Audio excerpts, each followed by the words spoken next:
Tanpa Ibnu Al-Haytham, mungkin kita tidak akan mengenal kamera, teleskop, mikroskop, bahkan ilmu fotografi seperti yang kita kenal hari ini. Ia tidak hanya membuka rahasia cahaya, tapi juga membuka cara berpikir baru tentang sains.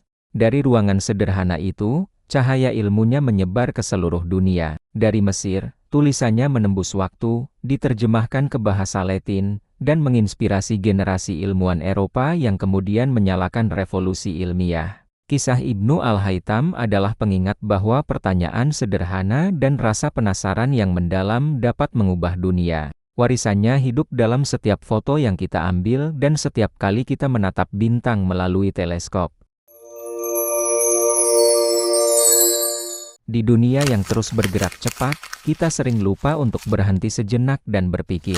Lupa bahwa setiap pengetahuan punya kisah, dan setiap tokoh menyimpan pelajaran berharga. Disinilah kami hadir, membawa gagasan dan hikmah dari para pemikir besar dunia. Selamat datang di Studio Creative Minority, tempat kita kreatif menyelami ilmu, bijak menertawakan hidup.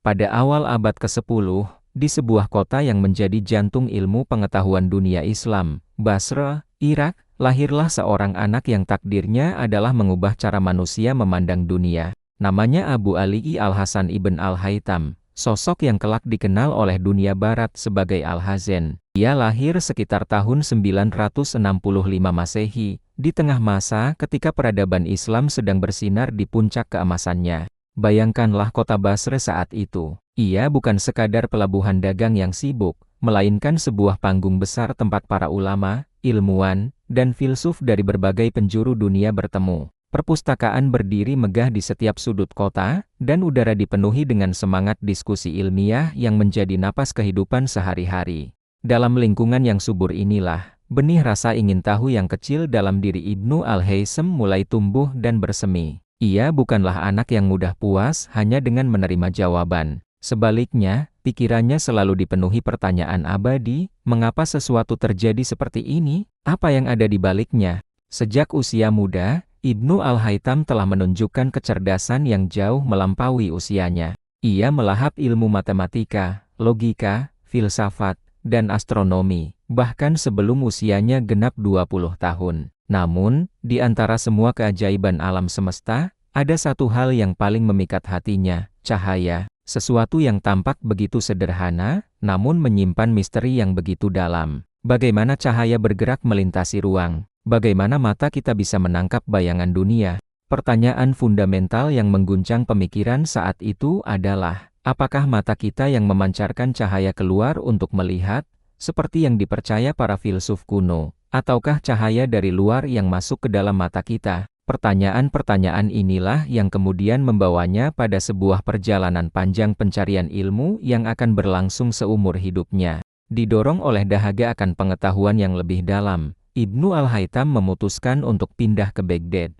Pada masa itu, Baghdad adalah epicentrum ilmu pengetahuan terbesar di dunia. Di sanalah berdiri dengan megah Bait Al-Hikmah, rumah kebijaksanaan, sebuah institusi legendaris tempat para ilmuwan dari berbagai bangsa berkumpul untuk menerjemahkan, menganalisis, dan mengembangkan warisan pengetahuan dari peradaban Yunani, Persia, dan India. Di Baghdad, Ibnu Al-Haytham tidak hanya menemukan buku, tapi juga bertemu dengan para pemikir besar zamannya. Ia membaca dengan teliti karya-karya Aristoteles, Euclid, dan Ptolemy. Namun, ia tidak sekadar menghafal atau menerima begitu saja. Ia meneliti, ia mengkritisi, dan yang terpenting, ia menguji setiap ide yang ia temui. Bagi Ibnu Al-Haytham, kebenaran bukanlah sesuatu yang bisa diterima hanya karena datang dari seorang otoritas, bahkan jika itu adalah seorang filsuf agung sekalipun. Ia memegang teguh sebuah prinsip revolusioner, kebenaran harus diuji melalui bukti, melalui eksperimen, bukan sekadar kata-kata atau reputasi. Ketekunannya yang luar biasa ini membuatnya segera dikenal sebagai seorang ilmuwan muda yang tajam, kritis, dan berani berpikir di luar kebiasaan. Ia mulai menulis risalah-risalah pendek yang cemerlang tentang geometri, astronomi, dan logika, namun ada satu bidang yang terus memanggil jiwanya, optik, ilmu tentang cahaya dan penglihatan. Baginya, cahaya bukanlah sekadar fenomena fisik. Cahaya adalah metafora, simbol dari pengetahuan itu sendiri. Cahaya adalah apa yang menyingkap kegelapan dari ketidaktahuan. Dalam salah satu catatannya yang paling terkenal, ia menulis sebuah kalimat yang akan menggema sepanjang sejarah. Jika mencari kebenaran adalah tujuan kita, maka kita harus meragukan segala hal yang kita baca dan tidak menaruh kepercayaan buta padanya. Kita harus menguji dan memeriksanya dari segala sisi. Kalimat ini, pada hakikatnya, adalah fondasi dari metode ilmiah modern, sebuah warisan pemikiran yang lahir berabad-abad sebelum Eropa bahkan mengenal istilah scientific method. Tentu saja, Ibnu Al-Haytham tumbuh di masa yang tidak selalu mudah. Kekuasaan politik terkadang berbenturan dengan kebebasan berpikir. Namun, tantangan itu tidak pernah mampu memadamkan api rasa ingin tahunya. Ia memiliki keyakinan mendalam bahwa memahami alam semesta adalah cara untuk memahami kebesaran Sang Pencipta. Bagi Ibnu Al-Haytham, meneliti cahaya bukan sekadar aktivitas ilmiah. Itu adalah sebuah bentuk ibadah, sebuah upaya untuk mencari jejak-jejak Tuhan dalam setiap partikel ciptaannya. Dari kota kelahirannya yang sederhana di Basra hingga gemerlap Baghdad yang penuh ilmu, setiap langkah yang diambil Ibnu Al-Haytham perlahan-lahan menuntunnya menuju takdir besarnya, menjadi pelopor optika modern. Perintis metode ilmiah dan sosok yang membuktikan bahwa iman dan ilmu dapat berjalan seiringan. Perjalanannya baru saja dimulai, dan dalam kegelapan pertanyaan yang pekat, sebuah cahaya pengetahuan baru mulai menyala terang. Rasa ingin tahu adalah awal dari setiap penemuan besar. Dari percikan kecil pertanyaan, bisa lahir cahaya yang mampu menerangi seluruh dunia.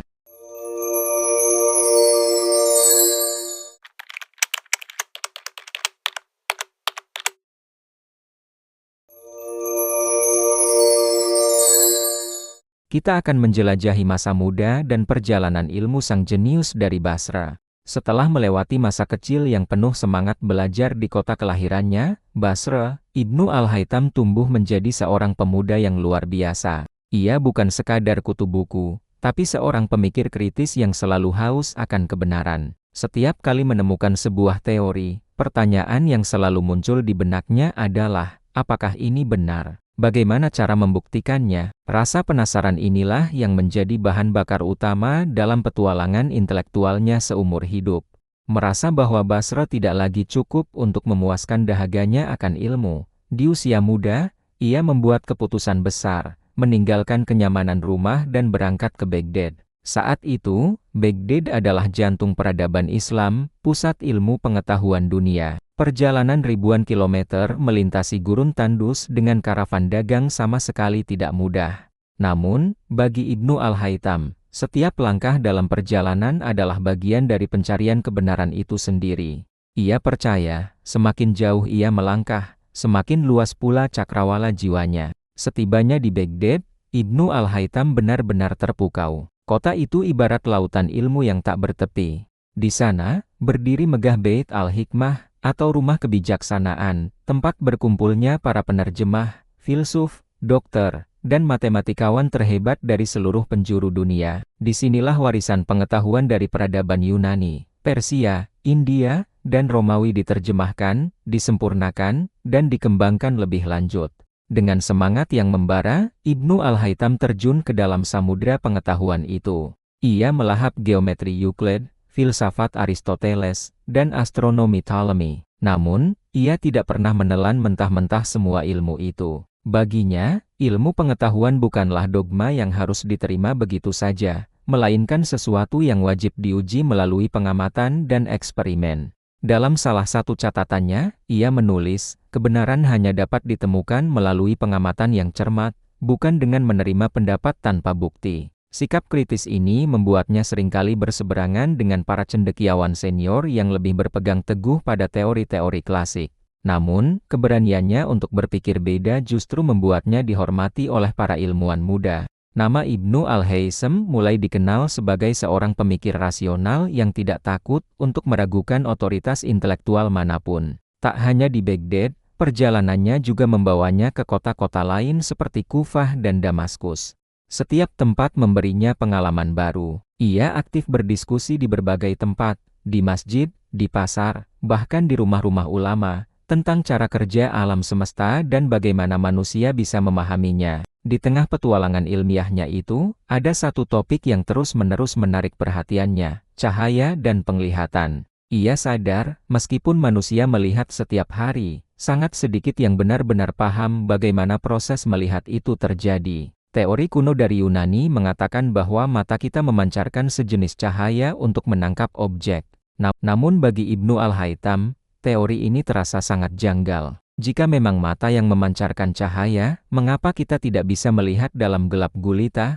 Pertanyaan sederhana namun mendalam inilah yang menjadi bibit dari sebuah revolusi besar dalam ilmu optika. Namun, sebelum ia sempat memecahkan misteri itu, takdir membawanya ke sebuah babak baru yang penuh tantangan. Setelah bertahun-tahun belajar dan menulis di Baghdad, reputasinya sebagai ilmuwan brilian yang mampu memecahkan masalah rumit dengan logika dan eksperimen menyebar luas. Ketenarannya bahkan sampai ke telinga Khalifah Al-Hakim bi Amrillah, penguasa Mesir yang dikenal ambisius namun juga eksentrik.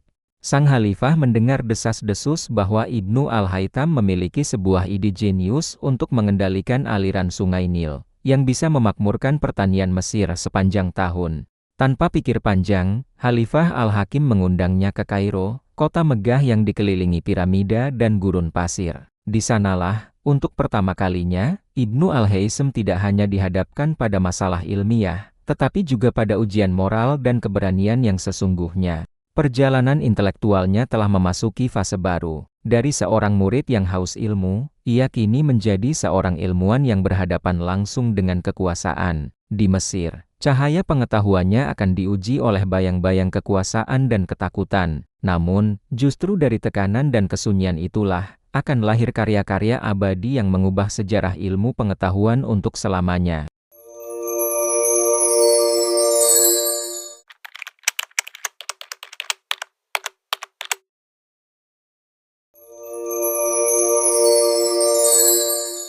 Setelah menempuh perjalanan panjang, nama Ibnu Al-Haytham mulai dikenal luas di kalangan ilmuwan dan pejabat.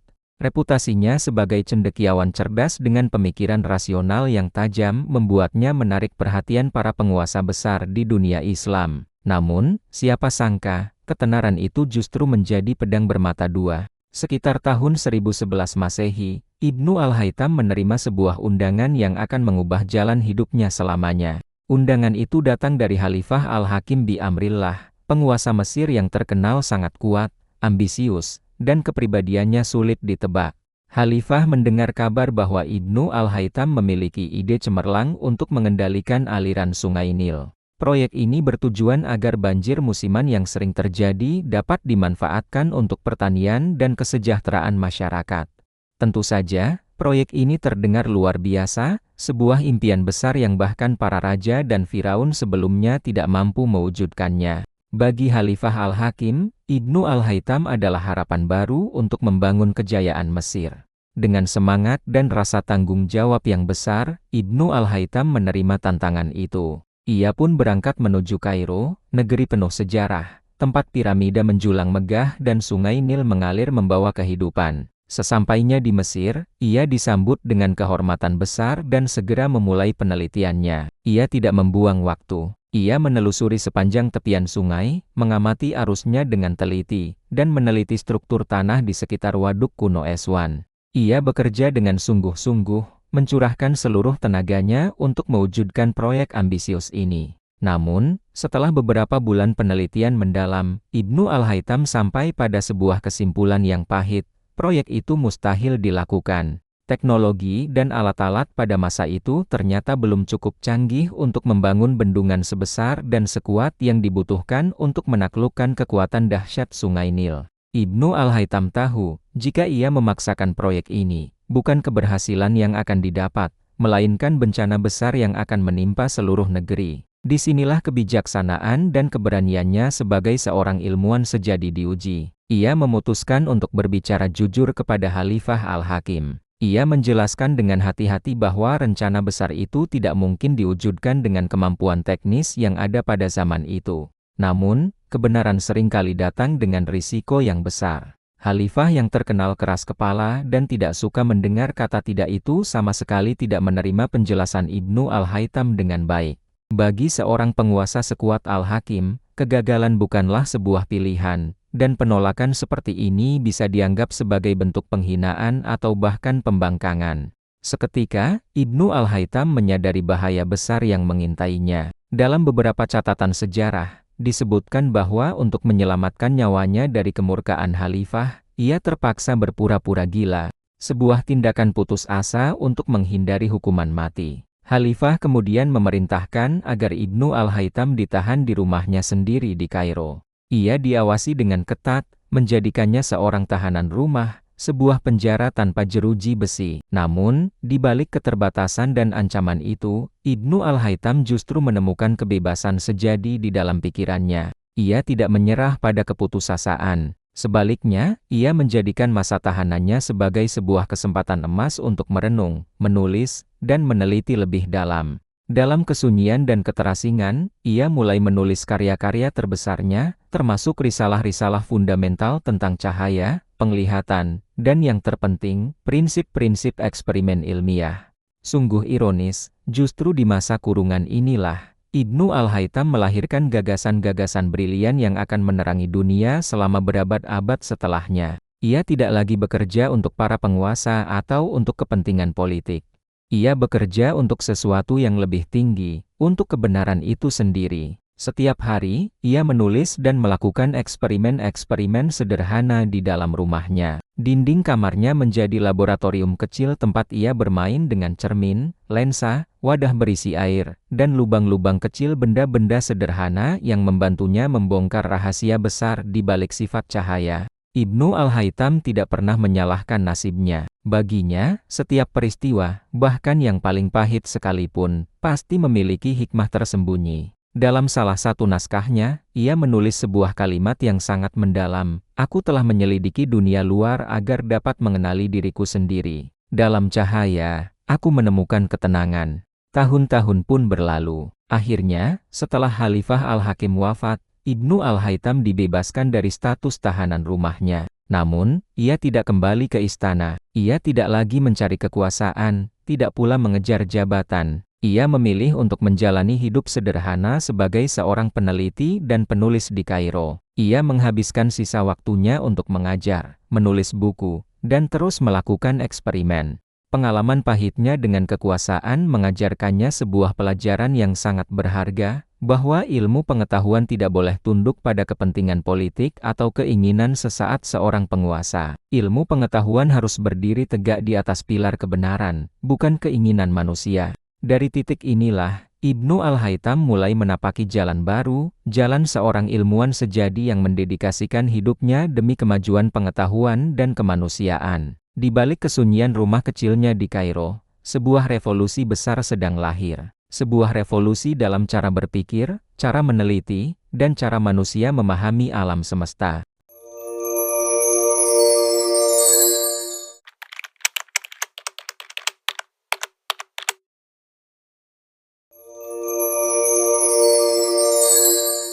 Setelah lepas dari pengawasan Khalifah Al-Hakim, Ibnu Al-Haytham memilih hidup tenang untuk kembali ke tujuan sejatinya, menyelidiki hakikat cahaya. Ia percaya bahwa untuk memahami alam semesta, kita harus mulai dari hal paling mendasar, sesuatu yang bisa diamati dan diuji secara langsung. Sejak zaman Yunani kuno, teori paling terkenal dari Ptolemy dan Euclid menyebutkan bahwa mata kita memancarkan sinar untuk melihat. Tapi bagi Ibnu Al-Haytham, teori ini tidak masuk akal. Ia bertanya-tanya, jika mata memancarkan cahaya, mengapa kita tidak bisa melihat dalam gelap? Mengapa bintang yang begitu besar terlihat kecil? Dan mengapa cahaya lilin bisa membuat benda terlihat, bukan sebaliknya? Pertanyaan-pertanyaan inilah yang mendorongnya melakukan serangkaian eksperimen revolusioner. Ia menutup seluruh jendela ruangannya, hanya menyisakan satu lubang kecil di dinding.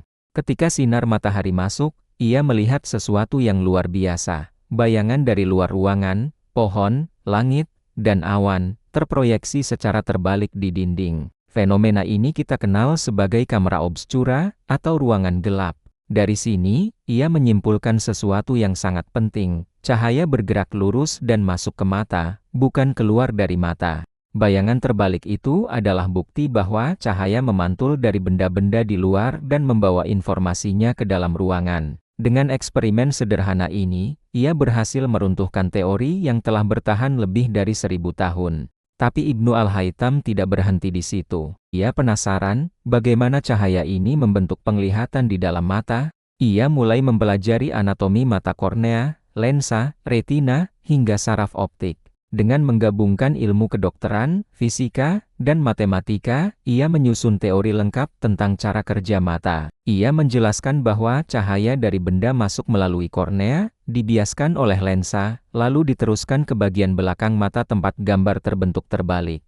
Dan yang paling menakjubkan, ia menyadari bahwa otaklah yang membalikkan kembali gambar itu sehingga kita melihat dunia dengan benar. Konsep ini sangat maju untuk zamannya, sebuah pemahaman yang baru terbukti berabad-abad kemudian. Ibnu Al-Haytham juga bereksperimen dengan air, cermin, dan kaca untuk memahami bagaimana cahaya dipantulkan dan dibiaskan. Ia melihat sinar cahaya membelok saat melewati air dan dari sanalah ia merumuskan hukum-hukum awal tentang refleksi dan refraksi. Semua pengamatannya ia catat dengan teliti, mengukur sudut pantulan, dan menulis kesimpulan berdasarkan data, bukan sekadar dugaan. Inilah awal dari apa yang kita sebut sebagai metode ilmiah eksperimental. Ia menolak pendekatan spekulatif yang hanya mengandalkan logika tanpa bukti. Baginya, ilmu pengetahuan sejati harus diuji dan bisa diulang oleh siapapun. Dalam salah satu tulisannya, ia menegaskan sebuah prinsip yang menjadi jiwa sains modern. Pencari kebenaran tidak boleh hanya percaya pada apa yang telah dikatakan orang lain.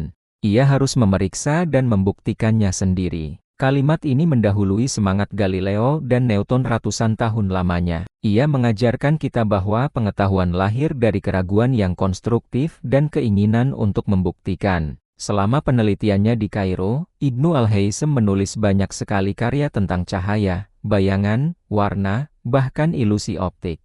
Ia meneliti bagaimana mata manusia bisa tertipu dan bagaimana persepsi kita bisa keliru karena cahaya. Pemahamannya tidak hanya ilmiah, tapi juga filosofis. Baginya, cahaya adalah simbol pengetahuan. Saat cahaya fisik memasuki mata, ia menyingkap dunia luar. Saat cahaya ilmu memasuki hati, ia menyingkap dunia dalam. Dan bagi sang ilmuwan, kedua cahaya itu sama-sama berasal dari Tuhan. Eksperimen-eksperimen kecil yang ia lakukan di ruangan gelap rumahnya menjadi fondasi bagi seluruh perkembangan optika modern. Tanpa Ibnu Al-Haytham, mungkin kita tidak akan mengenal kamera, teleskop, mikroskop, bahkan ilmu fotografi seperti yang kita kenal hari ini. Ia tidak hanya membuka rahasia cahaya, tapi juga membuka cara berpikir baru tentang sains. Dari ruangan sederhana itu, cahaya ilmunya menyebar ke seluruh dunia. Dari Mesir, tulisannya menembus waktu, diterjemahkan ke bahasa Latin, dan menginspirasi generasi ilmuwan Eropa yang kemudian menyalakan revolusi ilmiah. Kisah Ibnu Al-Haytham adalah pengingat bahwa pertanyaan sederhana dan rasa penasaran yang mendalam dapat mengubah dunia. Warisannya hidup dalam setiap foto yang kita ambil dan setiap kali kita menatap bintang melalui teleskop.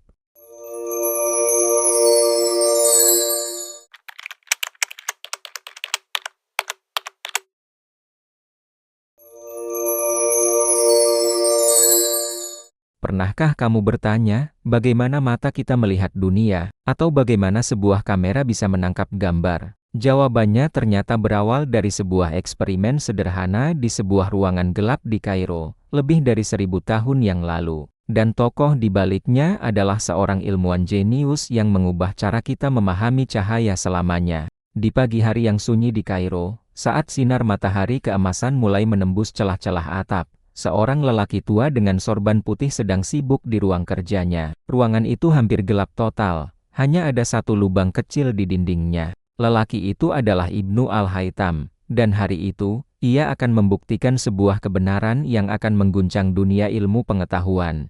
Selama berabad-abad, banyak orang, termasuk para filsuf Yunani kuno, percaya bahwa mata kita mengeluarkan semacam sinar untuk melihat objek. Tapi Ibnu Al-Haytham merasa teori ini tidak masuk akal. Ia berpikir, jika mata kita yang mengeluarkan cahaya, kenapa kita tidak bisa melihat dalam gelap? Logikanya sederhana, tapi membuktikannya butuh metode yang jenius. Ia sudah berhari-hari bereksperimen, mencatat hasil pengamatannya dengan sabar di atas gulungan perkamen. Ia yakin, cahaya tidak keluar dari mata, tapi justru masuk ke dalam mata. Tapi, bagaimana cara membuktikannya dengan cara yang bisa dilihat oleh siapapun? Disinilah ide briliannya muncul. Ia menciptakan sebuah ruangan gelap yang ia sebut Bait al-Muslim, atau yang kelak dikenal dalam bahasa Latin sebagai kamera obscura yang artinya, ruangan gelap. Ia menutup semua jendela dan pintu, hanya menyisakan satu lubang kecil di dinding yang menghadap keluar. Ketika sinar matahari menembus lubang kecil itu, sesuatu yang menakjubkan terjadi di dinding seberangnya. Bayangan pohon di luar, atap rumah, dan bahkan orang-orang yang sedang berjalan. Semuanya tampak terproyeksi di dinding ruangan, tapi dalam posisi terbalik. Bagi Ibnu Al-Haytham, ini bukan sekadar fenomena menarik. Ini adalah bukti visual yang ia cari. Kunci besar yang membuktikan bagaimana cahaya bergerak. Ia pun mencatat dengan teliti, cahaya dari setiap titik pada suatu benda berjalan dalam garis lurus menuju lubang kecil, dan di sisi seberangnya terbentuk bayangan terbalik. Fenomena sederhana ini menjelaskan segalanya. Cahaya dari puncak pohon berjalan lurus melalui lubang dan jatuh di bagian bawah dinding. Cahaya dari bagian bawah pohon berjalan lurus dan jatuh di bagian atas dinding. Itulah mengapa gambarnya terbalik. Eksperimen ini membuktikan secara tak terbantahkan bahwa penglihatan terjadi karena cahaya yang masuk ke mata, bukan sebaliknya. Dengan ketelitian yang luar biasa, Ibnu Al-Haytham tidak berhenti di situ. Ia mengukur jarak antara lubang dan dinding. Ia mengubah besar kecilnya lubang dan mencatat perubahan pada gambar yang dihasilkan. Ia menemukan fakta penting, semakin kecil lubangnya, semakin tajam dan jelas gambar yang terbentuk. Prinsip ini, yang kita kenal sebagai pinhole camera, adalah dasar dari semua teknologi fotografi modern. Semua penemuan dan eksperimennya ini ia tuangkan dalam sebuah mahakarya berjudul Kitab Al-Manazir atau buku optik. Buku ini bukan sekadar kumpulan teori. Ini adalah sebuah revolusi dalam cara berpikir. Ibnu Al-Haytham tidak menulis berdasarkan pendapat orang sebelumnya atau filsafat kuno. Ia menulis berdasarkan hasil eksperimen dan bukti nyata yang bisa diuji coba kembali. Setiap pernyataannya disertai dengan penjelasan logis dan pembuktian melalui uji coba berulang. Inilah alasan mengapa banyak sejarawan sains modern menjulukinya sebagai bapak metode ilmiah modern, jauh sebelum ilmuwan Eropa seperti Galileo atau Francis Bacon melakukannya. Ia meletakkan fondasi bahwa ilmu pengetahuan harus dibangun di atas observasi, eksperimen, dan bukti. Beberapa peneliti bahkan mengatakan, saat Ibnu Al-Haytham menulis tentang kamera obscura, seolah-olah ia sedang membangun fondasi bagi teknologi fotografi dan sinematografi masa depan.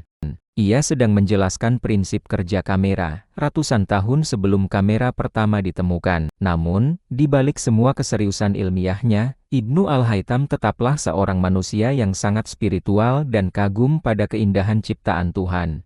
Dalam setiap eksperimennya, ia merasakan keterhubungan yang mendalam. Ia pernah menulis, cahaya adalah makhluk paling mulia yang diciptakan Allah. Dengan cahaya, kita melihat dunia, dan dengan akal, kita memahami maknanya. Kalimat itu menunjukkan sebuah keseimbangan sempurna antara iman dan ilmu. Bagi Ibnu Al-Haytham, keduanya tidak pernah bisa dipisahkan. Ia percaya bahwa mempelajari alam semesta adalah cara untuk mempelajari tanda-tanda kebesaran Sang Pencipta. Ketika karyanya tersebar, para ilmuwan di dunia Islam mulai meniru dan mengembangkan idenya. Beberapa ratus tahun kemudian, buku Kitab Al-Manazir diterjemahkan ke dalam bahasa Latin dengan judul De Aspectibus. Buku ini kemudian sampai ke tangan para ilmuwan besar Eropa. Tokoh-tokoh seperti Roger Bacon, Johannes Kepler, hingga seniman jenius Leonardo da Vinci menemukan kembali prinsip kamera obscura dari karya Ibnu Al-Haytham. Leonardo bahkan menggambar diagram ruangan gelap dengan cara yang hampir identik dengan catatan Ibnu Al-Haytham. Kepler kemudian menggunakan prinsip ini untuk mengembangkan teori tentang lensa dan menciptakan teleskop.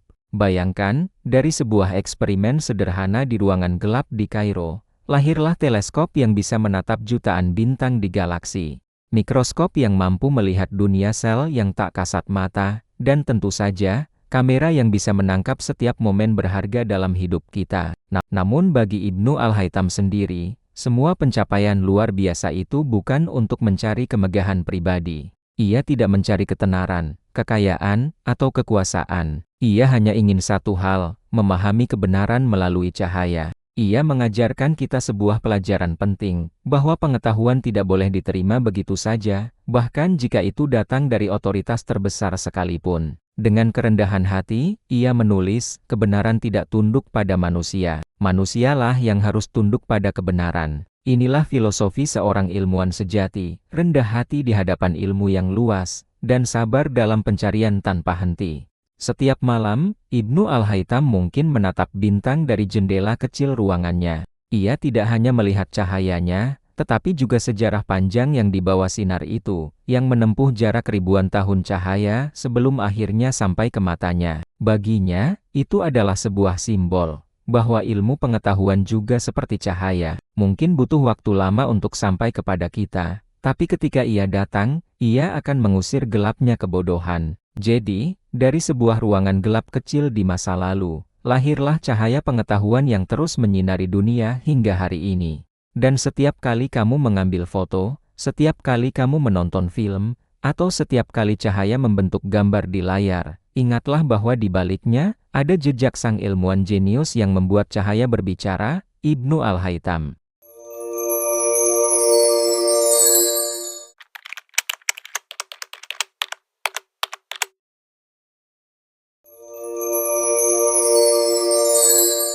Dengan tangan yang mungkin sedikit gemetar karena lelah, tapi mata yang menyala terang, ia menulis sebuah mahakarya yang akan mengubah cara manusia memandang dunia selamanya. Bukan matanya tidak bersinar karena cahaya lampu, tapi karena api pengetahuan yang membara begitu hebat di dalam jiwanya. Buku yang ia tulis malam itu kelak dikenal sebagai Kitab Al-Manazir, atau dalam bahasa Latin, Book of Optics. Sebuah karya monumental setebal 7 jilid yang tidak hanya membahas tentang cahaya, bayangan, dan penglihatan, tetapi juga menjadi fondasi bagi metode ilmiah modern yang kita kenal hari ini. Kisah ini bukan hanya tentang buku, tapi tentang keberanian seorang pemikir yang menolak tunduk pada dogma.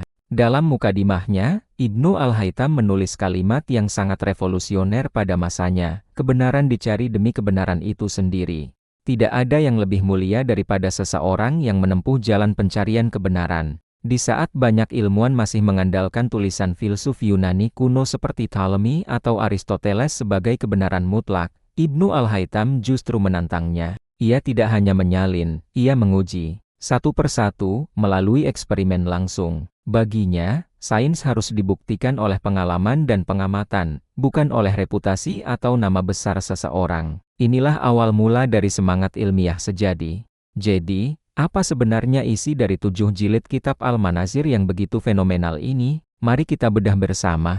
Di jilid pertama, Ibnu Al-Haytham memaparkan sifat-sifat dasar cahaya. Ia membuktikan bahwa cahaya bergerak dalam garis lurus, bisa dipantulkan dan dibiaskan, serta tidak dapat menembus benda-benda padat yang gelap.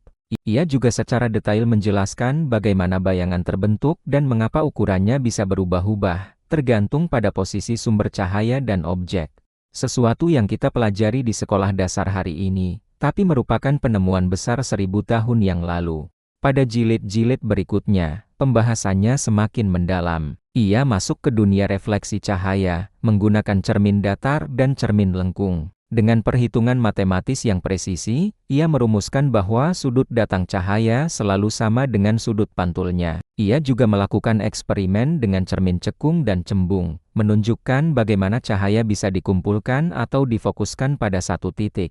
Prinsip inilah yang kemudian hari menjadi dasar bagi penemuan teleskop yang membuka rahasia alam semesta, dan mikroskop yang mengungkap dunia mikro. Selanjutnya, pada jilid kelima dan keenam, Ibnu Al-Haytham menyelami fenomena refraksi, atau pembiasan cahaya. Ia merancang sebuah alat sederhana namun jenius untuk mengukur sudut pembiasan cahaya saat melewati medium yang berbeda, seperti dari udara ke air, atau dari udara ke kaca. Dari eksperimennya, ia menemukan bahwa cahaya berubah arah karena kecepatannya berbeda di setiap medium. Rumus pembiasan yang ia temukan bahkan mendahului hukum Snellius yang terkenal di Eropa lebih dari 600 tahun.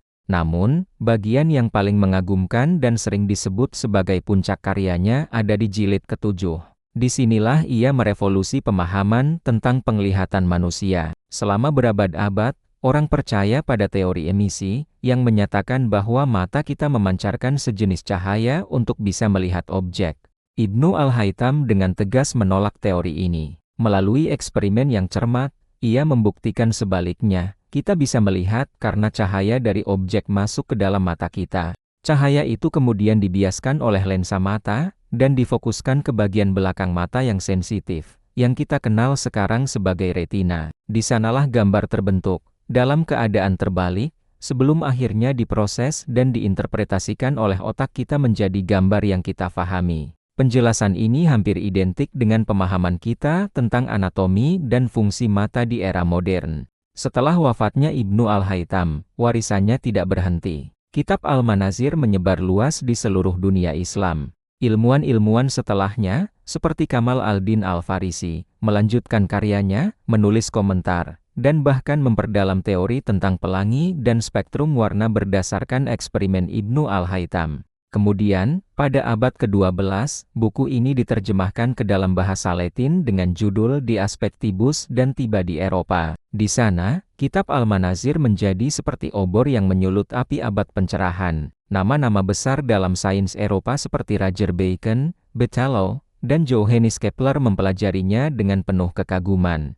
Mereka mengakui bahwa karya Ibnu Al-Haytham, atau Al-Hazen seperti ia dikenal di Barat, adalah sumber utama pengetahuan mereka tentang optika. Bahkan para raksasa sains seperti Descartes dan Isaac Newton, dalam risalah mereka tentang cahaya dan penglihatan, banyak mengutip prinsip-prinsip yang pertama kali dirumuskan oleh ilmuwan dari Kairo ini. Bayangkan, dari sebuah kamar sederhana yang diterangi lampu minyak, cahaya pengetahuannya berhasil menembus batas benua dan zaman, menyinari pikiran para ilmuwan terbesar dalam sejarah, berabad-abad setelah ia tiada. Setiap teknologi optik modern yang kita nikmati hari ini, mulai dari kacamata, kamera di ponsel kita, hingga teleskop luar angkasa Hubble, semuanya memiliki jejak pemikiran yang berakar pada kitab Al-Manazir. Tapi, yang membuat kitab Al-Manazir begitu istimewa bukan hanya isinya, melainkan juga metodenya. Ibnu Al-Haytham menulis dengan struktur yang sangat sistematis, mirip dengan jurnal ilmiah modern. Setiap bab selalu dimulai dengan, pertama, hipotesis, yaitu pernyataan tentang apa yang ingin ia buktikan. Kedua, eksperimen, yaitu penjelasan rinci tentang bagaimana cara ia mengujinya. Ketiga, pengamatan, yaitu catatan data tentang apa yang ia lihat dari hasil percobaan. Dan terakhir, kesimpulan, yaitu apa yang bisa ditarik dari data yang terkumpul. Struktur ini adalah bentuk awal dari metode ilmiah atau scientific method yang menjadi tulang punggung sains hingga hari ini. Ia adalah ilmuwan pertama yang benar-benar menekankan bahwa sebuah pengamatan harus bisa diulang dan diverifikasi oleh orang lain untuk bisa dianggap valid.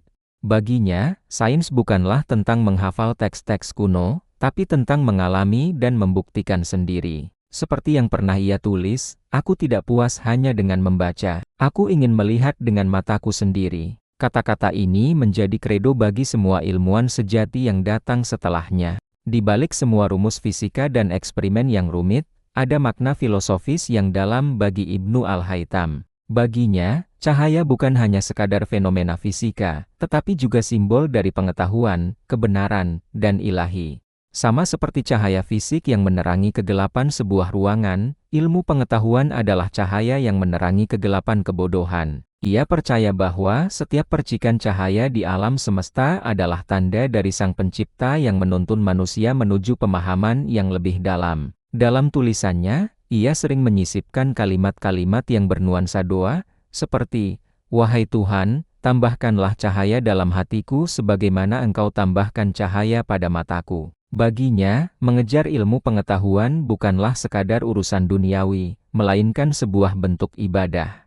Sebuah jalan spiritual untuk memahami kebesaran Tuhan melalui ciptaannya yang luar biasa. Ketika akhirnya tumpukan naskah kitab Al-Manazir itu selesai, Ibnu Al-Haytham mungkin menatapnya dengan perasaan haru. Ia tahu, mungkin namanya tidak akan seharum para penguasa, mungkin ia tidak akan pernah menjadi selebriti di masanya. Tapi ia yakin satu hal, cahaya dari pengetahuannya akan menemukan jalannya sendiri, menerangi generasi-generasi yang akan datang. Dan ia benar. 1000 tahun kemudian, kita di sini, membicarakan karyanya. Buku itu masih dibaca, masih dikaji, dan masih menjadi sumber inspirasi bagi para pencari ilmu di seluruh dunia. Kisah Kitab Al-Manazir mengajarkan kita sebuah pelajaran abadi, sebuah karya yang lahir dari ketulusan, dari hasrat murni untuk mencari kebenaran, tidak akan pernah hilang di telan waktu. Seperti cahaya itu sendiri, ilmu dan keikhlasan akan terus memantul, menyebar, dan menerangi, bahkan jauh setelah sumbernya telah tiada.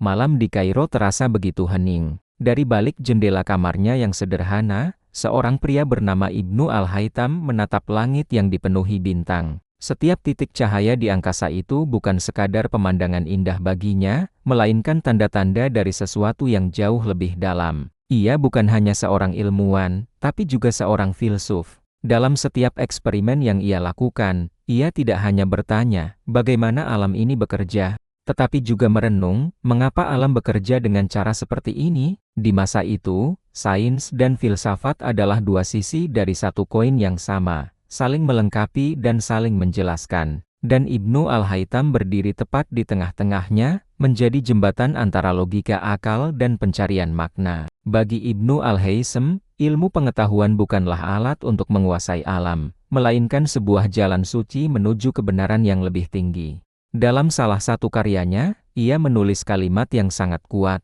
pencari kebenaran bukanlah orang yang hanya mengikuti pendapat lama, tetapi ia yang berusaha membuktikan, mencari alasan, dan meragukan sesuatu agar dapat menemukan kepastian. Lihat, baginya, keraguan bukanlah dosa, melainkan pintu gerbang menuju pengetahuan. Ia percaya bahwa Tuhan menganugerahkan akal kepada setiap manusia agar kita bisa menelusuri jejak-jejak ciptaannya, bukan sekadar percaya tanpa pernah mencoba memahami. Ini adalah sebuah gebrakan di zamannya. Saat itu, banyak ilmuwan masih menganggap pengetahuan hanyalah warisan dari Yunani kuno atau apa yang dikatakan oleh otoritas agama. Tapi Ibnu Al-Haytham menolak pemikiran dogmatis semacam itu. Ia pernah berkata, jangan percaya sesuatu hanya karena itu dikatakan oleh orang yang berkuasa atau terkenal. Percayalah karena engkau telah melihat buktinya dengan matamu sendiri. Inilah yang menjadikannya bukan hanya seorang ilmuwan, tapi juga seorang filsuf pejuang kebebasan berpikir. Meski ia dikenal sebagai ilmuwan yang sangat rasional, Ibnu Al-Haytham tidak pernah meninggalkan imannya. Sebaliknya, ia justru melihat ilmu pengetahuan sebagai bukti nyata dari kebesaran Tuhan. Dalam banyak tulisannya, ia sering mengutip ayat-ayat Al-Quran yang mengajak manusia untuk berpikir dan merenungkan penciptaan langit dan bumi. Ia menulis, Allah telah menciptakan dunia ini dengan ukuran dan keseimbangan yang menakjubkan. Tugas kita adalah memahami hukum-hukum itu agar kita semakin mengenal kebesarannya. Baginya, iman dan ilmu bukanlah dua kutub yang berlawanan. Keduanya adalah dua jalan yang menuju satu tujuan yang sama, mengenal kebenaran. Ia memandang akal sebagai anugerah ilahi, sebuah alat untuk membaca tanda-tanda kebesaran Tuhan yang tersebar di seluruh alam semesta. Menurutnya, sains tanpa spiritualitas bisa kehilangan arah, sementara iman tanpa ilmu bisa terjebak dalam kebutaan. Keduanya harus berjalan beriringan, seperti cahaya dan mata yang saling membutuhkan untuk bisa melihat. Salah satu gagasan filosofis terpenting dari Ibnu Al-Haytham adalah keyakinannya bahwa alam semesta ini tunduk pada hukum-hukum yang tetap dan pasti. Setiap pergerakan cahaya, setiap pantulan di cermin, setiap pembiasan di dalam air, semuanya mengikuti aturan yang sama, dimanapun kita berada. Ia menyadari bahwa ada sebuah keteraturan yang luar biasa dalam segala hal, dan keteraturan itu adalah bukti adanya seorang perancang yang agung. Dengan pandangan ini, ia menjadi salah satu tokoh awal yang meletakkan fondasi bagi filsafat alam, sebuah pandangan bahwa dunia ini bisa dipahami melalui hukum-hukum yang rasional dan bisa diuji. Ia menolak ide bahwa fenomena alam terjadi secara acak atau karena kehendak misterius yang tak bisa dijelaskan. Baginya, Tuhan tidak menciptakan dunia dalam kekacauan, melainkan dalam sebuah keteraturan yang indah dan dapat kita pelajari. Karena itu, mempelajari alam pada dasarnya adalah sebuah bentuk ibadah untuk menghormati ciptaan Tuhan.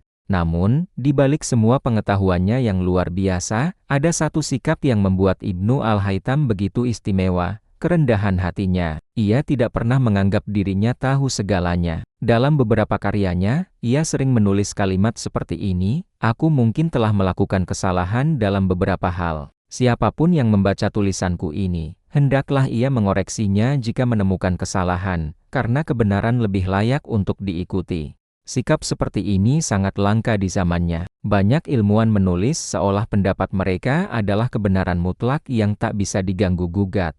Tapi Ibnu Al-Haytham justru membuka pintu untuk kritik.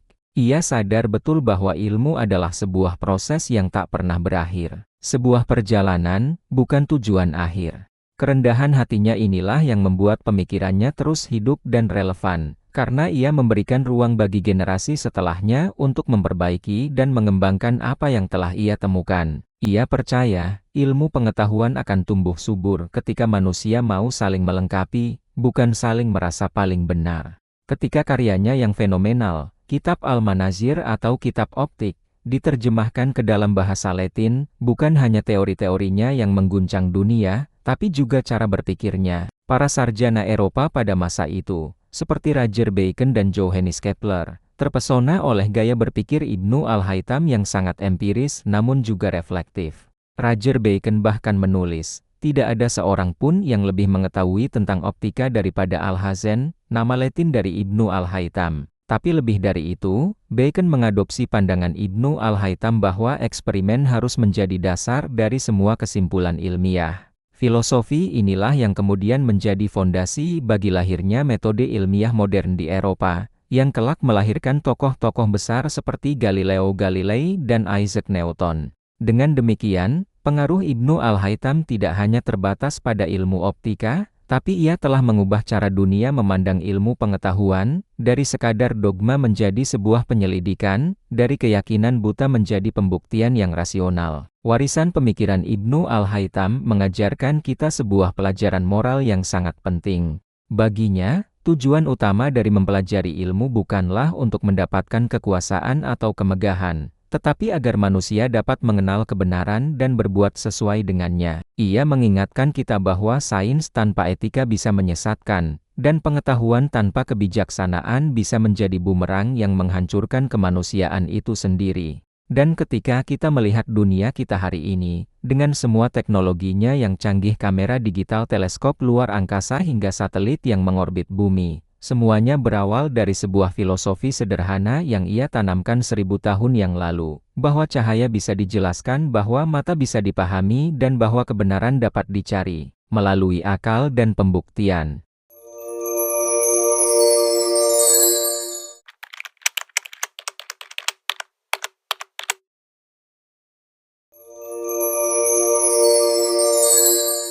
Langit Baghdad di awal abad ke-11 mungkin telah meredup, dan masa keemasan Islam perlahan mulai memudar. Namun, cahaya yang pernah dinyalakan oleh Ibnu Al-Haytham tidak pernah padam. Ia telah menulis, meneliti, dan berpikir, meninggalkan jejak abadi di jalan panjang peradaban manusia.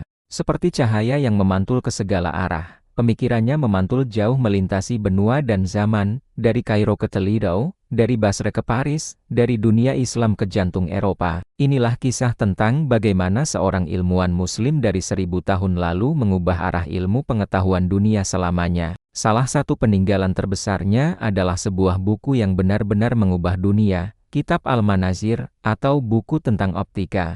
Karya monumental ini bukan sekadar kumpulan teori, melainkan sebuah revolusi. Setelah diterjemahkan ke dalam bahasa Latin dengan judul De Aspectibus, buku ini menjadi bacaan wajib di universitas-universitas paling prestisius di Eropa selama berabad-abad. Mengapa buku ini begitu penting? Karena isinya bukan hanya membahas tentang cahaya, bayangan, atau cara kerja mata. Lebih dari itu, Kitab Al-Manazir memperkenalkan sebuah cara berpikir yang sama sekali baru, sebuah metode untuk mencari kebenaran. Ibnu Al-Haytham mengajarkan langkah-langkah yang kini kita kenal sebagai metode ilmiah. Pertama, amati fenomena alam secara sistematis. Kedua, lakukan eksperimen yang terkontrol dan bisa diulang. Ketiga, catat semua hasil secara objektif, tanpa prasangka. Dengan 3 pilar ini, pengamatan, eksperimen, dan pembuktian, ia sesungguhnya telah menciptakan kerangka awal metode ilmiah modern.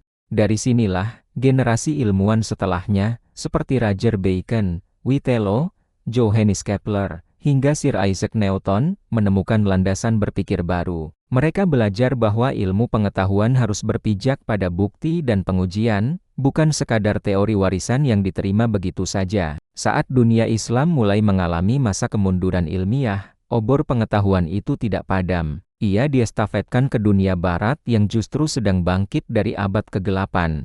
Salah satu bahan bakar utama kebangkitan Eropa adalah ilmu pengetahuan yang diterjemahkan dari peradaban Islam, dan di antara ribuan naskah yang dikaji, karya Ibnu Al-Haytham menjadi salah satu yang paling berpengaruh.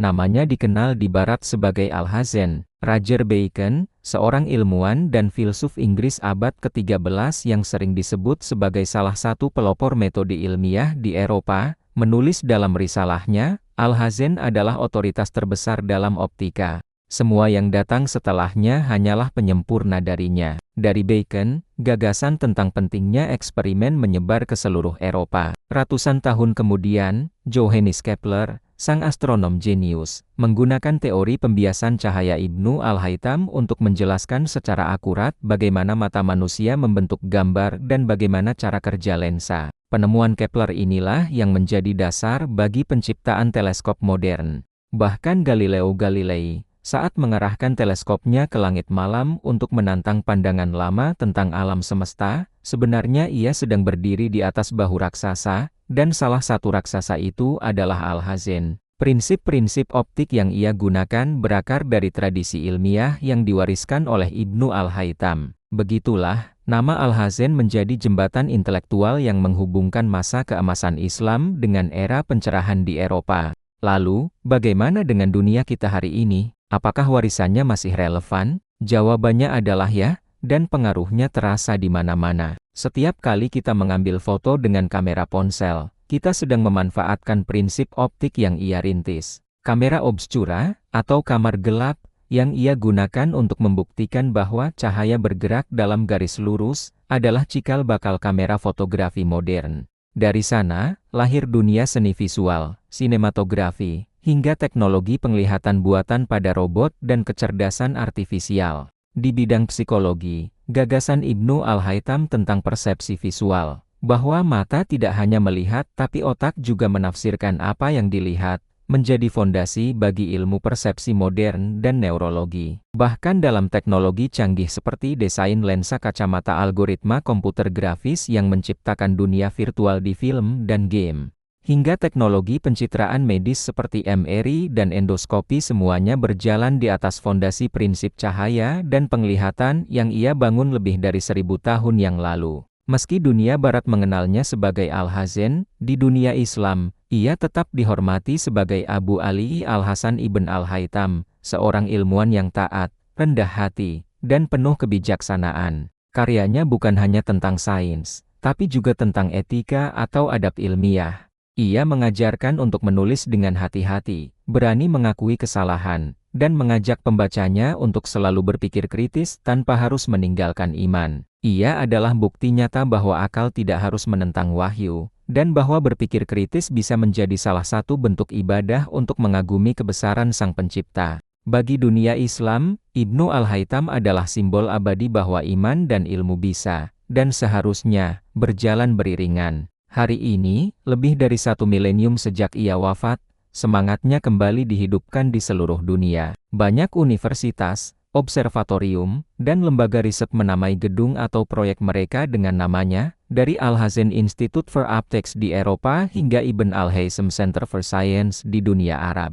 Puncaknya, pada tahun 2015, UNESCO menetapkan tahun itu sebagai Tahun Cahaya Internasional, dan salah satu tokoh utama yang diabadikan dalam perayaan global itu adalah Ibnu Al-Haytham. Dunia akhirnya secara resmi mengakui bahwa revolusi sains modern tidak akan pernah lahir tanpa percikan cahaya dari dunia Islam. Ibnu Al-Haytham wafat di Kairo sekitar tahun 1040 Masehi. Ia meninggal dunia dengan tenang, meninggalkan warisan berupa ratusan karya di bidang matematika, fisika, astronomi, dan filsafat.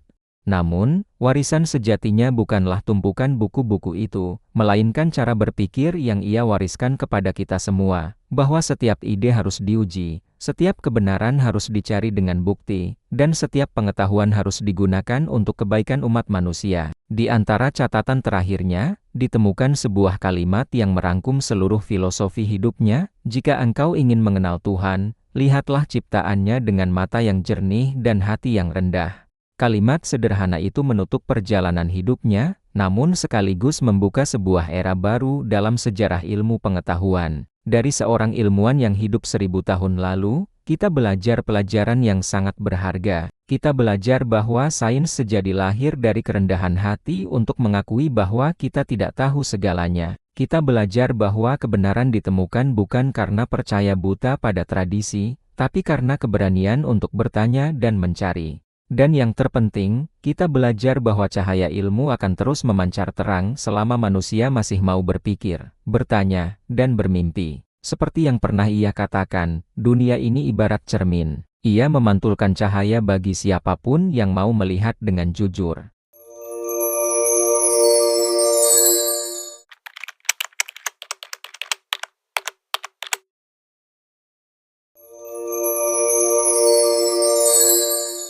Ketika nama Ibnu Al-Haytham disebut, apa yang terlintas di benak kita? Mungkin sosok jenius, ilmuwan besar, penemu kamera, dan bapak metode ilmiah. Gambaran yang agung, tapi seringkali terasa jauh. Hari ini, kita akan menyingkap sisi lain dari Ibnu Al-Haytham yang jarang sekali dibicarakan, sisi manusianya. Sosok yang rapuh, seorang pencari yang gelisah, dan seorang hamba yang terus-menerus merenung. Kita akan melihat bagaimana ia berjuang menyeimbangkan ilmu dan iman, antara akal dan hati. Mari kita mulai dengan membayangkan kehidupannya. Ibnu Al-Haytham menghabiskan sebagian besar waktunya dalam kesendirian. Meski dikelilingi oleh ribuan naskah dan ilmu pengetahuan, hatinya justru sering diliputi perenungan yang mendalam. Ia bukanlah ilmuwan istana yang hidup dalam kemewahan. Sebaliknya, ia memilih jalan yang sunyi. Setelah keluar dari masa pengasingan yang penuh tekanan akibat perselisihannya dengan Khalifah Al-Hakim, ia memilih hidup sederhana di Kairo. Rumahnya sangat kecil, lebih mirip bengkel ilmiah daripada tempat tinggal. Di dalamnya penuh dengan kaca, cermin, tabung, dan berbagai alat percobaan yang ia buat dengan tangannya sendiri. Ia bekerja tanpa henti, seringkali lupa makan, bahkan tidurnya pun hanya sebentar. Namun, di tengah kesibukannya meneliti alam semesta, ada satu hal yang tidak pernah ia tinggalkan, ibadahnya. Para tetangga dan muridnya mengenalnya sebagai sosok yang sangat tekun salat malam. Mereka sering mendengar isak tangisnya ketika membaca ayat-ayat Al-Quran yang berbicara tentang keagungan ciptaan Allah. Baginya, meneliti alam bukanlah sekadar aktivitas ilmiah, melainkan sebuah ibadah akal. Sebuah bentuk rasa syukur atas kebesaran Tuhan yang tak terbatas. Dalam salah satu catatan pribadinya, ia menulis kalimat yang sangat indah, cahaya adalah rahmat, bukan hanya karena ia menerangi mata, tapi karena ia membangunkan hati dari kegelapan. Di masa itu, para ilmuwan cenderung mengagungkan filsuf Yunani seperti Aristoteles dan Galen. Karya-karya mereka dianggap sebagai kebenaran mutlak yang tak boleh dipertanyakan. Tapi Ibnu Al-Haytham berbeda. Ia memiliki keberanian intelektual yang luar biasa. Ia berani mempertanyakan otoritas besar itu, bukan karena ingin menentang, tetapi karena didorong oleh satu hal, mencari kebenaran yang sejati. Dalam catatan pribadinya, ia pernah menulis, "Aku membaca para filsuf terdahulu. Mereka menulis dengan indah, tapi tanpa bukti yang pasti. Maka aku bertekad untuk tidak percaya sebelum aku melihatnya sendiri dengan mata dan akalku." Ini adalah sebuah pernyataan revolusioner di zamannya. Di saat mempertanyakan tokoh besar bisa dianggap sebagai sebuah kesalahan fatal, Ibnu Al-Haytham justru menempuh jalannya sendiri, jalan logika dan eksperimen. Namun, pencarian kebenaran ini juga membawa beban batin yang berat. Ia sering merasa takut dan gelisah. Bagaimana jika pengetahuan yang ia kumpulkan justru menjauhkannya dari Sang Pencipta? Bagaimana jika sains yang ia kembangkan malah membuat manusia menjadi sombong? Pertanyaan-pertanyaan eksistensial ini terus menghantuinya, membuatnya selalu berusaha menjaga keseimbangan antara ilmu yang ia kejar dan iman yang ia pegang teguh. Di balik citranya yang serius sebagai seorang pemikir, Ibnu Al-Haytham ternyata juga memiliki sisi humor dan kerendahan hati yang luar biasa. Murid-muridnya mencatat bahwa ia sering bercanda tentang kegagalannya sendiri. Dengan senyum, ia pernah berkata, "Aku telah gagal 1000 kali. Dan setiap kali gagal, aku belajar cara baru untuk tidak mengulanginya." Bayangkan, seorang ilmuwan besar justru merayakan kegagalannya sebagai sebuah pelajaran. Kerendahan hatinya inilah yang membuat para murid mencintainya, bukan hanya sebagai guru, tetapi juga sebagai teladan hidup. Ia tidak pernah marah ketika pendapatnya dikritik. Sebaliknya, ia justru sering memuji orang yang bisa membuktikan kesalahannya. "Kebenaran tidak tunduk pada siapapun," katanya. "Bahkan aku pun bisa salah. Maka ujilah, jangan percaya hanya karena aku yang mengatakannya." Kata-kata ini adalah inti dari semangat ilmiah yang sejati, jujur, terbuka, dan selalu rendah hati di hadapan lautan ilmu yang tak bertepi. Sekarang, mari kita lihat bagaimana Ibnu Al-Haytham bersikap terhadap kekuasaan. Ia hidup di masa pemerintahan dinasti Fatimiyah, sebuah era yang penuh dengan intrik politik.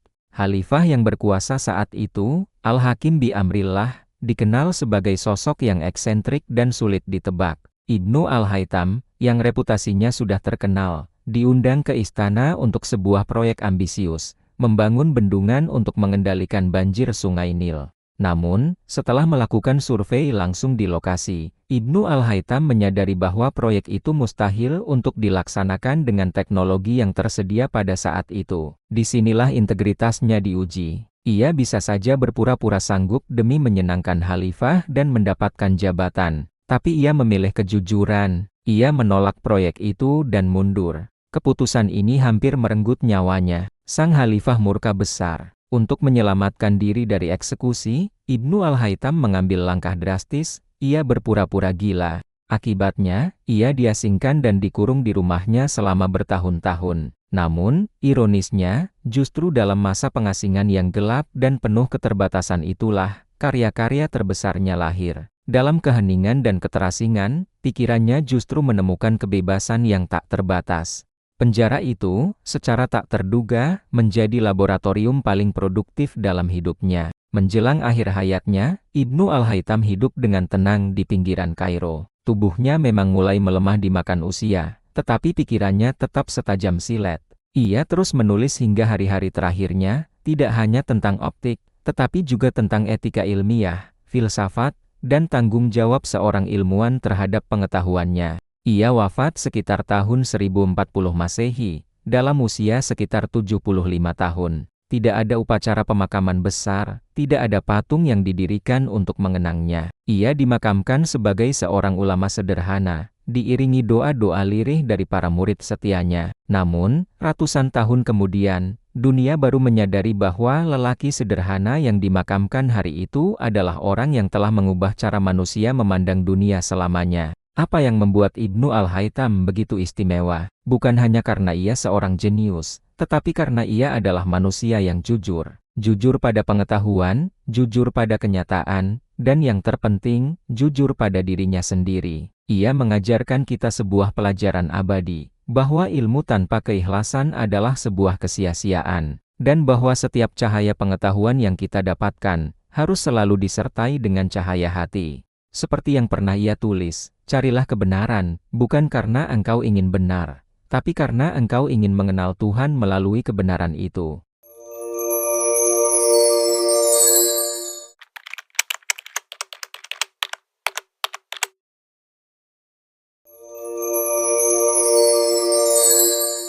Sebuah refleksi, bukan hanya tentang seorang ilmuwan, tapi tentang makna ilmu dan cahaya bagi kemanusiaan. Bagi Ibnu Al-Haytham, cahaya bukanlah sekadar fenomena fisika. Ia adalah simbol dari pengetahuan, pencerahan, dan petunjuk Tuhan. Dalam mahakaryanya, Kitab Al-Manazir, ia memang menjelaskan bagaimana cahaya berjalan lurus, dipantulkan, dibiaskan, dan diterima oleh mata. Tapi di balik semua rumus dan eksperimen itu, ada makna yang jauh lebih dalam. Ia pernah menulis, Cahaya adalah perantara antara mata dan dunia. Ilmu adalah perantara antara manusia dan kebenaran. Baginya, memahami cahaya berarti memahami cara Tuhan memperlihatkan kebenaran kepada manusia. Tidak sekaligus, tapi bertahap, sesuai kesiapan hati dan akal kita. 1000 tahun setelahnya, cahaya itu tetap menjadi simbol peradaban. Dalam sains, cahaya membuka misteri alam semesta.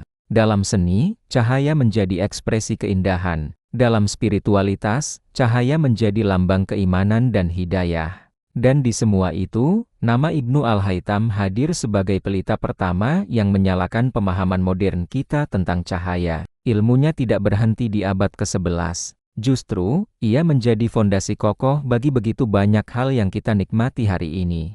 Optik modern, yang melahirkan teleskop, mikroskop, dan kamera, semuanya berakar dari pemikirannya. Metode ilmiah yang menjadi dasar riset modern di seluruh dunia, juga berutang budi pada prinsip-prinsip yang ia rumuskan. Bahkan, psikologi persepsi yang mempelajari bagaimana otak kita memahami realitas visual, juga banyak terinspirasi dari karyanya. Bayangkan, dari sebuah ruang gelap kecilnya di Kairo, lahir prinsip-prinsip yang kini menggerakkan seluruh laboratorium canggih di dunia. Tanpa Ibnu Al-Haytham, kita mungkin tidak akan mengenal fotografi, sinematografi, bahkan teknologi kamera ponsel yang kita gunakan setiap hari untuk mengabadikan momen. Namun lebih dari itu, ia meninggalkan warisan yang tak ternilai, cara berpikir ilmiah yang bermoral. Ia mengajarkan bahwa ilmu harus selalu disertai dengan kejujuran, rasa ingin tahu yang tulus, dan tanggung jawab. Tanpa etika, sains bisa menjadi buta, seperti cahaya terang yang menyilaukan tapi tidak memberi arah. Dalam narasi sejarah Barat, banyak yang baru menyadari bahwa sains modern sebenarnya lahir dan dibesarkan dari Timur. Dari dunia Islam abad pertengahan, dari Baghdad, Kairo, hingga Andalusia, muncul para ilmuwan hebat yang menyalakan api pengetahuan di saat Eropa masih berada dalam masa kegelapan. Ada Al-Hawarizmi sang bapak Al-Jabar, Ibnu Sina sang pangeran para dokter, Al-Biruni sang jenius universal, Jabir bin Hayyan sang ahli kimia, dan tentu saja, Ibnu Al-Haytham, sang bapak optik. Mereka semua memandang ilmu sebagai sebuah bentuk ibadah, dan setiap penemuan adalah wujud rasa syukur. Bagi mereka, tidak ada pemisahan antara laboratorium dan sajadah. Ibnu Al-Haytham menjadi simbol utama dari perpaduan indah itu, akal yang berpikir jernih, dan hati yang senantiasa bersujud. Dunia Barat kemudian memang meneruskan cahaya itu, mengembangkannya, dan membawanya ke era revolusi ilmiah. Namun akarnya, sesungguhnya, tumbuh dari tanah timur, dari tangan seorang ilmuwan muslim yang menulis dengan tinta, bukan untuk pujian, tapi demi mencari kebenaran. Hari ini, di tengah kemajuan teknologi yang begitu pesat, kita mudah lupa pada sumber nilai yang mendasarinya. Kita sering mengagumi hasil-hasil sains, tapi lupa pada etika di balik sains itu sendiri. Kita mencintai cahaya, tapi sering lupa untuk bertanya dari mana datangnya cahaya itu. Ibnu Al-Haytham seolah mengingatkan kita dari masa lalu. Ilmu adalah cahaya yang harus diarahkan untuk kebaikan, bukan untuk kesombongan. Kalimat itu terasa begitu relevan untuk zaman ini, di mana manusia bisa menciptakan kecerdasan buatan, tapi masih sulit menciptakan kebijaksanaan sejati. Jika Ibnu Al-Haytham hidup hari ini, mungkin ia akan berkata, gunakan pengetahuanmu untuk menambah makna hidup, bukan sekadar kecepatan hidup. Sebuah nasihat yang sangat kita butuhkan di era digital ini. Ketika ia wafat, tak ada yang menyangka namanya akan disebut-sebut 1000 tahun kemudian. Tapi begitulah nasib sebuah cahaya, ia mungkin padam di satu tempat, tapi sinarnya akan selalu menyala di tempat lain, di waktu yang lain. Hari ini setiap kali kita melihat bintang di langit melalui teleskop, setiap kali kita memotret matahari terbenam dengan kamera, atau setiap kali kita belajar tentang cara kerja cahaya di sekolah, sadar atau tidak kita sedang melanjutkan perjalanan yang telah ia mulai. Ibnu Al-Haytham bukan hanya milik sejarah, ia adalah milik masa depan. Karena setiap generasi yang berpikir dengan jujur, yang mencari kebenaran tanpa rasa takut, dan yang menggunakan ilmunya untuk mencerahkan sesama, sejatinya sedang berjalan di jalan yang sama dengannya. Sebagai penutup perjalanan kita, mari kita renungkan pesannya. Jadilah seperti cahaya, tidak perlu berteriak, tapi cukup menerangi. Jadilah seperti Ibnu Al-Haytham, mencari kebenaran, bukan mencari kemenangan. Dan percayalah, Setetes ilmu yang disertai keikhlasan jauh lebih berharga daripada lautan pengetahuan tanpa makna. Seperti yang pernah ia katakan, barang siapa mencari cahaya ilmu dengan niat yang benar, maka setiap langkahnya adalah ibadah. Dari setiap kisah, kita belajar. Dari setiap cahaya, kita menemukan arah. Dan dari setiap ilmu, kita mengenal makna kehidupan. Terima kasih telah berjalan bersama kami. Jika kamu percaya bahwa ilmu adalah cahaya, dukung kami dengan subscribe, like, dan share video ini.